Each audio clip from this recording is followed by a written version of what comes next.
Assalamualaikum warahmatullahi wabarakatuh.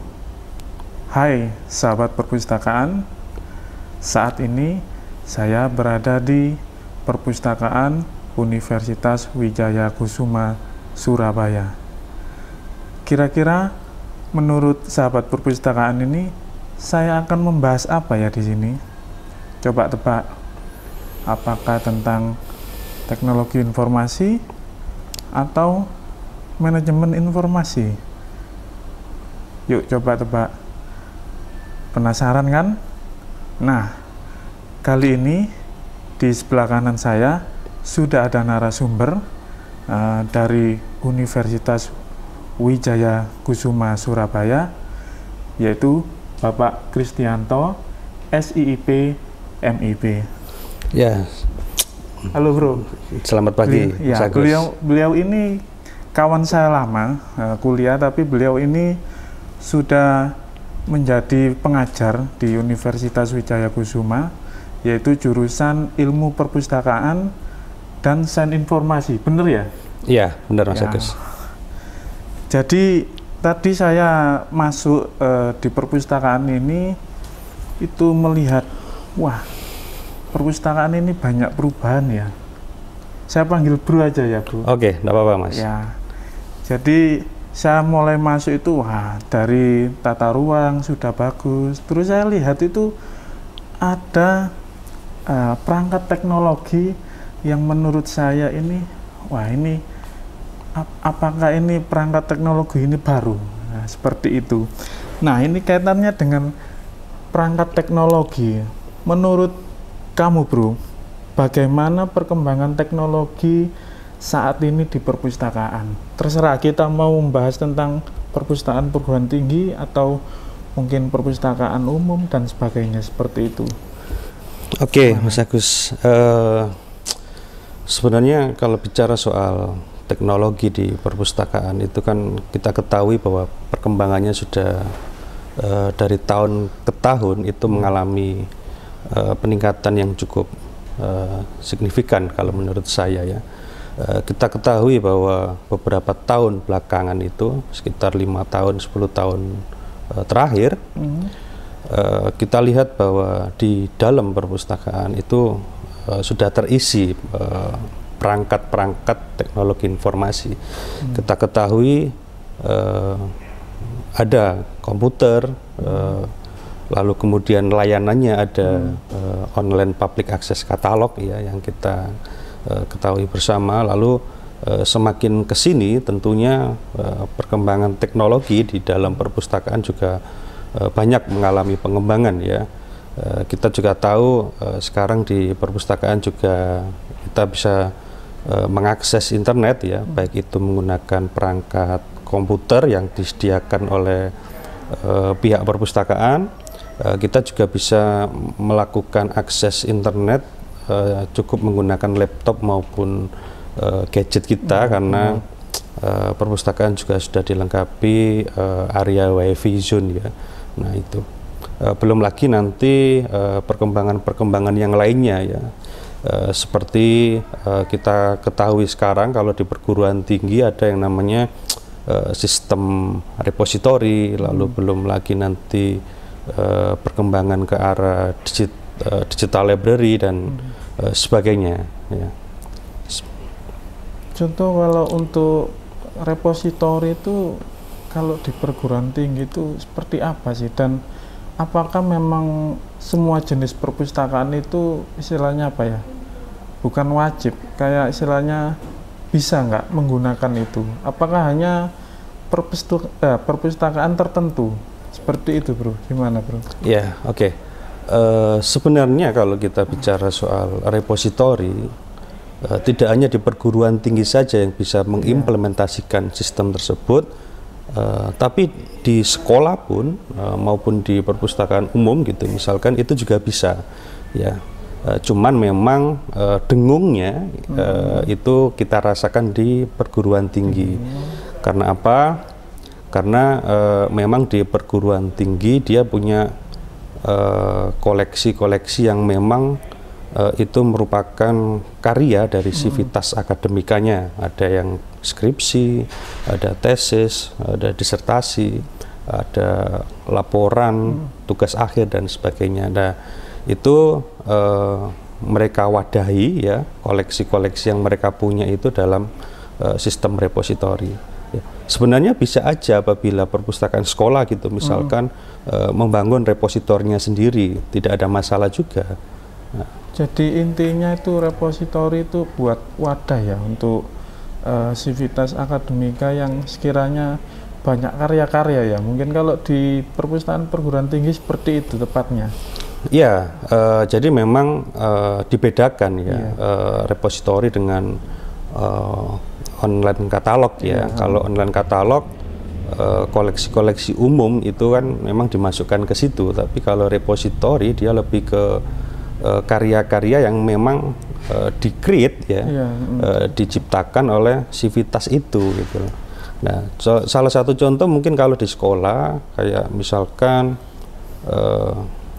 siswa disuruh untuk bikin clipping gitu misalkan sama guru-gurunya.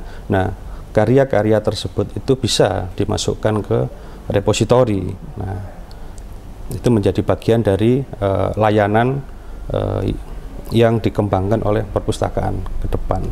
Ada enggak contoh apa ya istilahnya rekayasa teknologi ya, itu bentuknya mungkin software ya, kira-kira kalau tepatnya untuk sekolah lah ini, mungkin buat sahabat perpustakaan yang melihat konten ini, kira-kira apa yang bisa diterapkan untuk aplikasi repositori di perpustakaan sekolah itu? Apakah sama kayak perpustakaan perguruan tinggi?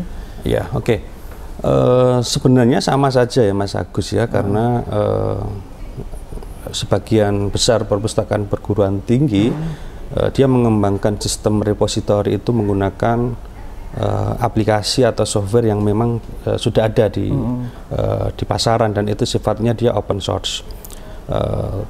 Perpustakaan sekolah apabila ingin mengembangkan sistem repositorinya sendiri bisa saja memakai aplikasi-aplikasi yang ada saat ini. Contoh apa, Bro? Tidak apa-apa biar sahabat perpustakaan ini. Sebenarnya banyak ya yang bisa kita gunakan gitu ya, misalkan. Tapi yang memang familiar di kita di lingkungan perguruan tinggi itu ada namanya ePrint sama Dispis ya. Ada dua software tersebut yang memang lagi booming-boomingnya dipakai di lingkungan perguruan tinggi. Nah, seperti itu. Kira-kira bisa ya berarti ya untuk diterapkan di seluruh jenis perpustakaan seperti itu ya? Boleh-boleh saja ya? Menurut saya tidak ada masalah itu. Ya, tidak ada masalah. Jika memang pengembangannya, pengembangan ke depan itu memang arahnya ke situ dan itu didukung penuh oleh pihak sekolah gitu misalkan, saya rasa tidak ada masalah.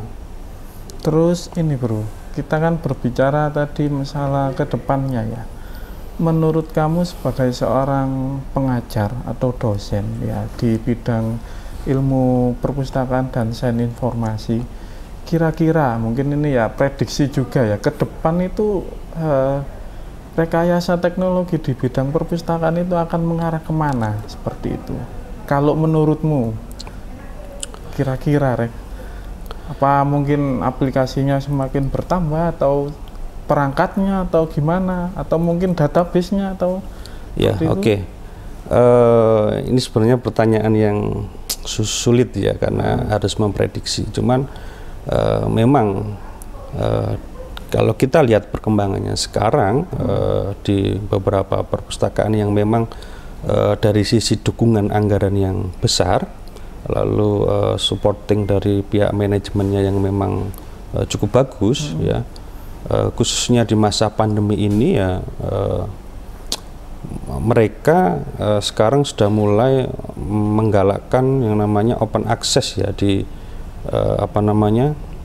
untuk penggunanya, sehingga penggunanya itu tidak hanya belajar dari rumah, tapi mereka juga bisa mengakses informasi perpustakaan itu ya melalui rumahnya gitu, cukup di rumah saja ya. Jadi bukan hanya sekedar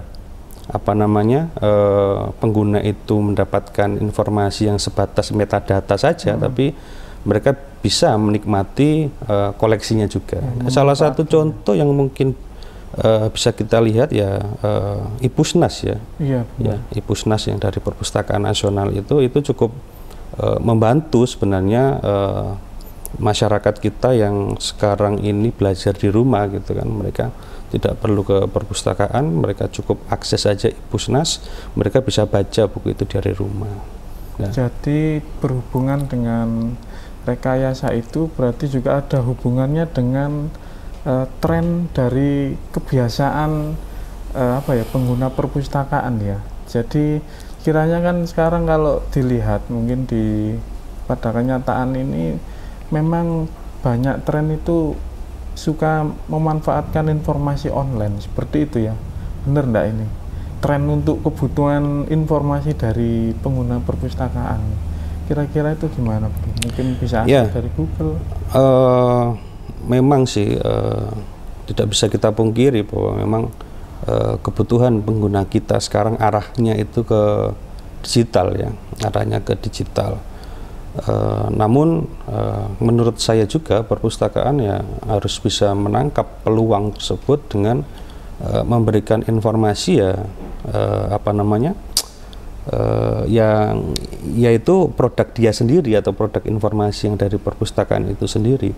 Artinya bahwa jangan sampai pengguna kita itu terlena gitu dengan informasi yang mereka serap di internet, dan kita pun itu tidak tahu apakah informasi tersebut itu informasi yang benar-benar real, bermanfaat bagi dia apa tidak. Nah, peran kita ada di situ sebenarnya untuk masuk, untuk menjembatani mereka supaya memperoleh informasi yang memang benar-benar terbaik gitu, informasi yang memang benar-benar sifatnya memberikan wawasan yang positif untuk mereka, dan itu kita bisa sebenarnya karena kita punya produk yang sangat banyak ya, produk informasi yang sangat banyak sebenarnya. Terus berhubungan dengan tren kebutuhan itu tadi kan pastinya ada sebuah kelebihan dan kekurangan dari penerapan teknologi itu sendiri. Kira-kira bagaimana ya menurut kamu, Bro, istilahnya sebagai seorang pengajar itu kelebihan dan kekurangan teknologi di bidang perpustakaan itu apa? Mungkin ada hal-hal yang mungkin diperhatikan ya kalau dalam pembelajaran ilmu perpustakaan itu apa kira-kira? Iya. Kekurangan? Kelebihannya memang banyak ya kalau kita lihat sekarang itu. Salah satu yang memang bisa kita lihat adalah beban kerja pustakawan agak sedikit berkurang dengan adanya teknologi tersebut, lalu kemudian kemudahan akses untuk penggunanya ya pastinya. Untuk pengguna dan juga untuk pustakawannya tentunya itu juga lebih mudah ya. Nah, cuman kita memang tidak boleh terlena, kembali lagi ke situ, kita tidak boleh terlena dengan teknologi, karena apabila kita cenderung terlena dengan teknologi, takutnya kita sangat bergantung terhadap teknologi tersebut. Nah, itu yang menurut saya harus kita harus kita koreksi bersama gitu loh. Apakah pada akhirnya kita yang dikontrol oleh teknologi, atau kita mencoba untuk survive, kita mencoba untuk berkembang dengan teknologi sebagai alat gitu loh, bukannya kita yang jadi sebagai alat gitu loh. Nah, seperti itu, Mas. Terus ini kalau saya lihat itu kalau dalam tingkat universitas, bahkan mungkin di level-level sekolah ya, mungkin kayak masalah hak cipta itu juga juga dari ini ya, kekurangan dari penerapan teknologi di perpustakaan ya, masalah hak cipta ini loh. Kalau apakah dalam pembelajaran ilmu perpustakaan dan sains informasi itu hak cipta itu juga perlu ditekankan gitu loh dalam perpustakaan? Iya, memang yang menjadi fokus utama atau masalah utama dalam pengembangan perpustakaan ke arah digital itu memang salah satunya yaitu tentang hak cipta sebenarnya. Nah, yang jadi pertanyaan dari kita semua sekarang, apakah dengan kita mengalih mediakan koleksi yang kita punya dari cetak ke digital, lalu kemudian kita menyebarkannya ya melalui sistem yang kita punya, nah itu apakah termasuk melanggar apa tidak ya? Karena bagaimanapun juga penerapan atau implementasi itu tidak bisa serta-merta kita meninggalkan apa yang namanya hak cipta tersebut. Nah, itu tentu yang sangat sulit sebenarnya menurut saya bagi pustakawan untuk gimana caranya supaya masalah ini tuh teratasi gitu loh. Kalau di perpustakaan perguruan tinggi itu ada enggak kira-kira istilahnya perangkat lunak yang bisa mendeteksi untuk masalah hak cipta itu, kira-kira ada enggak? Ya, kalau memang sih kalau di lingkup perguruan tinggi ya kita agak sedikit terbantu dengan adanya aplikasi-aplikasi atau software yang bisa mendeteksi tingkat plagiasi terhadap karya tulis ya, karya tulis mahasiswa maupun dosen. Nah, itu bisa banyak istilahnya itu Turnitin ya, itu kan aplikasinya namanya Turnitin kan itu. Nah, itu untuk mendeteksi saja sekiranya berapa prosentasenya gitu tingkat plagiasi dari tulisan yang sedang di review tersebut. Namun kembali lagi sebenarnya pengecekan plagiasi itu kan sebenarnya pada naskah-naskah yang memang itu sifatnya grey literatur ya, koleksi yang memang dibuat dan diciptakan atau diciptakan oleh lingkungan itu sendiri ya. Nah, pertanyaannya sekarang kan bagaimana dengan buku-buku yang sudah ada di perpustakaan ini kan gitu kan. Nah, buku-buku yang ada di perpustakaan ini apakah harus diturnitkan kan nggak mungkin juga kan gitu kan. Nah, yang menjadi persoalan itu di situ sebenarnya. Kalau grey literatur itu pasti terdeteksi ya, tapi untuk yang koleksi cetak gitu. Ya, kalau grey literatur kayak skripsi tesis itu kan bisa diakomodir ya, karena sebelum mereka dipublikasikan pasti ada proses screening terlebih dahulu gitu yang dilakukan, baik itu dari tingkat program studi maupun dari perpustakaan. Tapi untuk koleksi-koleksi cetak yang dia sudah punya nomor seri, punya identitas ISBN-nya itu yang memang harus kita pikirkan bersama kan gitu. Apalagi di masa pandemi seperti ini, pengguna pasti mencari gitu loh, mencari koleksinya gitu. Karena untuk datang ke perpustakaan sendiri kan hampir tidak mungkin sekarang. Terus selain hak cipta, ya saya tadi sih juga browsing ya di gadget, di istilahnya di berita ini ya, mungkin saya sebagai seorang masyarakat umum sekaligus pustakawan itu tadi membaca berita, istilahnya kayak ya ini kan kita lagi pandemi ya tentang corona.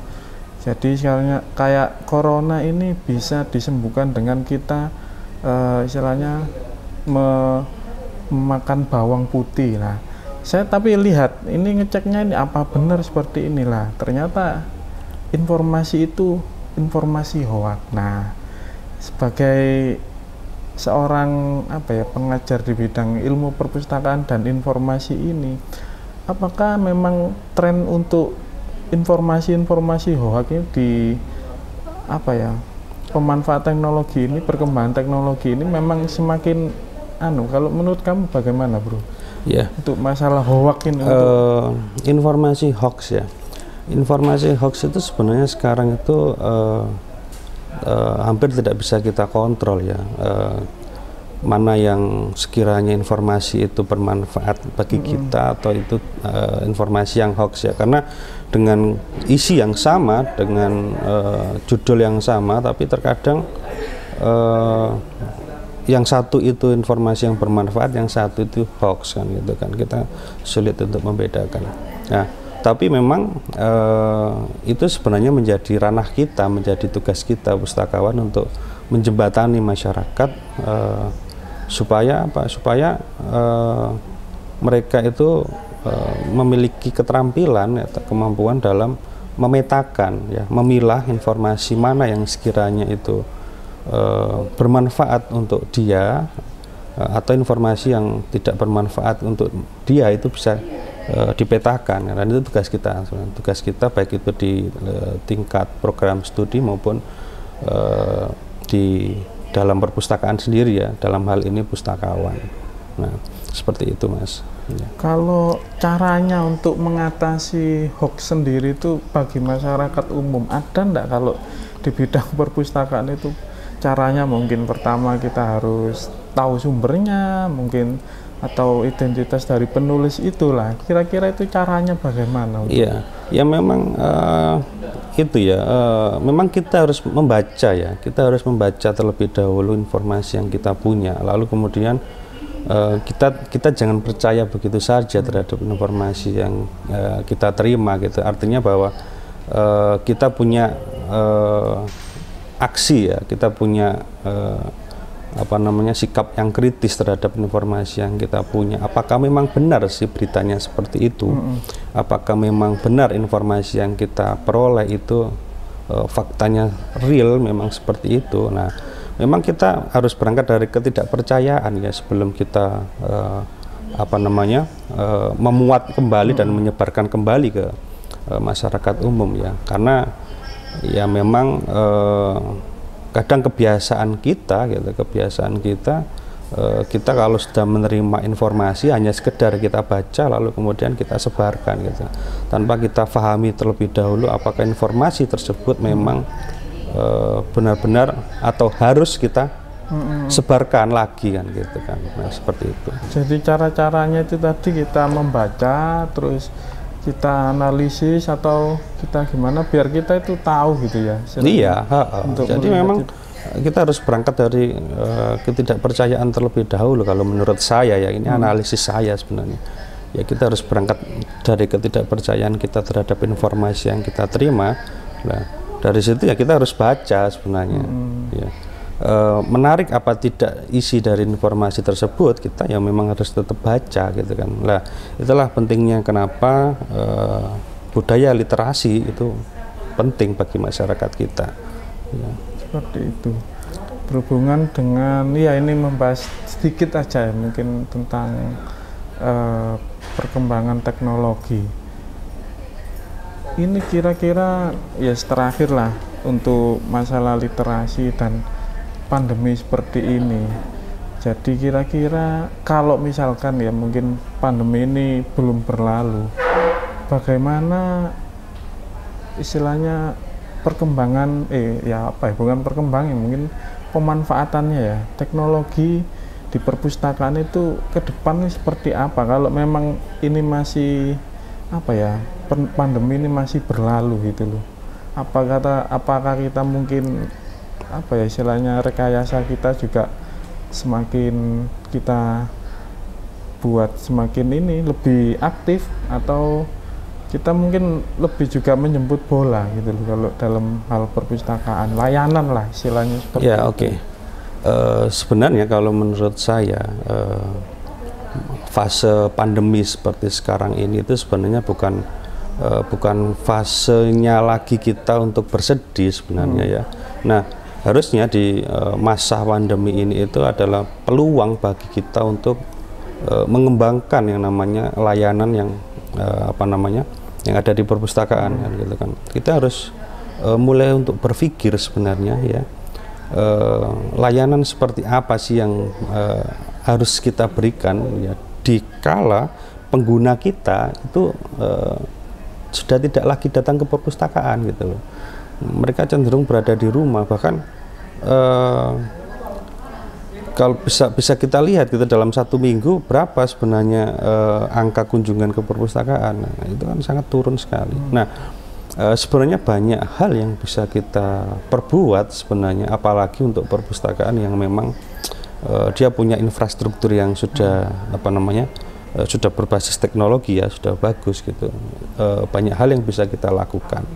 Nah, salah satunya yang memang kita harus mengantarkan perpustakaan kita itu ke pengguna kita, ya, bukan lagi kita menunggu pengguna untuk datang ke kita, gitu. Kita antarkan saja perpustakaan ini ke mereka. Nah, salah satu caranya seperti apa ya? Melalui internet, ya. Semua harus kita ubah ke arahnya ke digital sebenarnya. Misal nih contohnya, kita kalau belum punya website ya kita bikin website kan, gitu kan. Tujuannya untuk apa sih? Itu lagi untuk mengantarkan perpustakaan kita itu ke pengguna kita. Dengan adanya website kan itu sangat terbantu sekali. Berita-berita tentang perpustakaan di WKS gitu misalkan yang memang saat ini lagi trending gitu apa kan gitu kan. Lalu kemudian OPAK ya. OPAK yang selama ini berisikan hanya sekedar informasi deskripsi buku gitu misalkan. Nah, itu juga bisa kita kembangkan layanannya ya minimal gitu misalkan pengguna kita bisa lah membaca reviewnya atau abstraknya dari koleksi yang memang ada di situ gitu loh. Kan nggak mungkin juga kan misalkan pengguna kita bisa mendownload full text ya di aplikasi itu ya, di OPAK gitu kan. Nah, itu kan nggak mungkin juga untuk saat ini kan gitu kan. Nah, itu bisa aja seperti itu, atau bikin sistem-sistem semacam kayak iPusnas memang.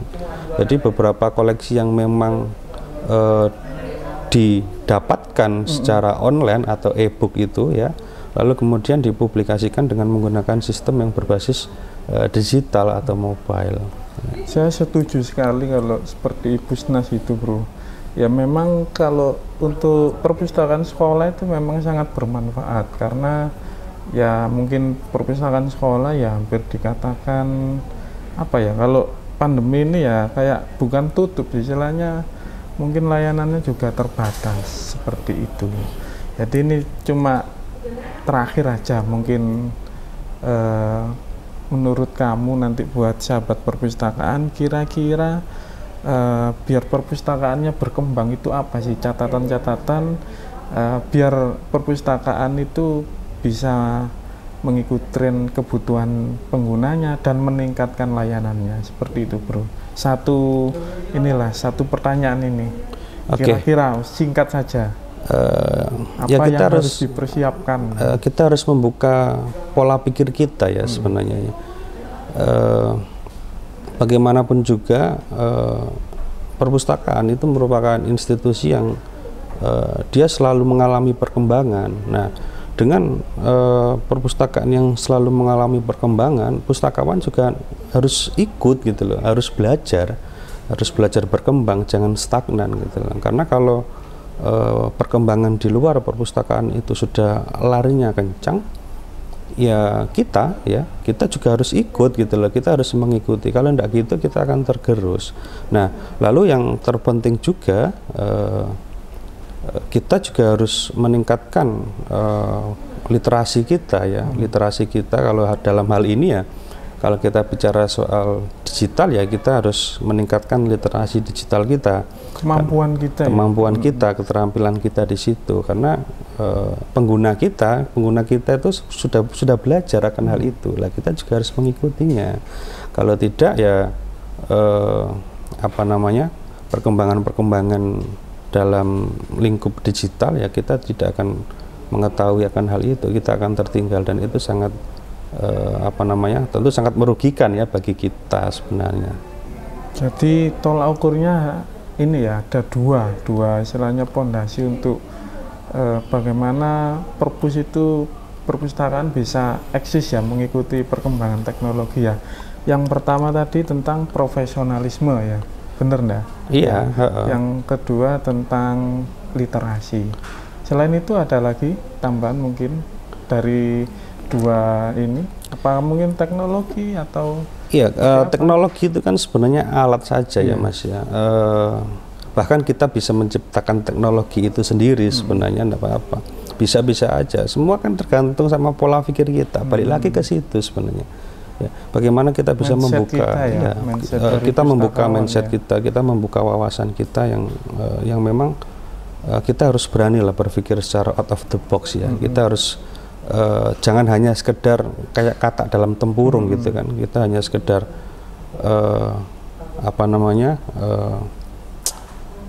jadi superhero di dalam lingkup kita saja kan gitu kan. Tapi kita harus membuka diri, kita harus berani karena hal itu.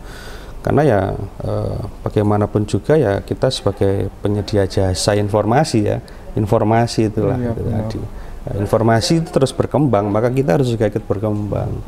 Ya, kalau pola pikir kita bukan pola pikir yang berkembang ya kita akan stagnan akhirnya. Ya, pastinya semangat ya. Iya. Dan tentu satu hal lagi kita jangan berkecil hati gitu loh. Dengan profesi kita kan pastinya kan gitu kan, kita jangan berkecil hati dengan profesi kita kan, karena ya kembali lagi sebenarnya tinggi tidaknya profesi kita itu bergantung pada kita sendiri. Kita nggak bisa menyalahkan profesi ya kan? Nah, jelek buruknya profesi itu kan tergantung pada personality orangnya masing-masing sebenarnya terhadap manusianya sendiri. Iya, balik lagi ke situ. Oke, sahabat perpustakaan, diskusi kali ini tentang teknologi informasi di perpustakaan. Ada sebuah catatan dari Pak Dian Kristianto selaku narasumber dari Universitas Wijaya Kusuma mengenai teknologi informasi di perpustakaan.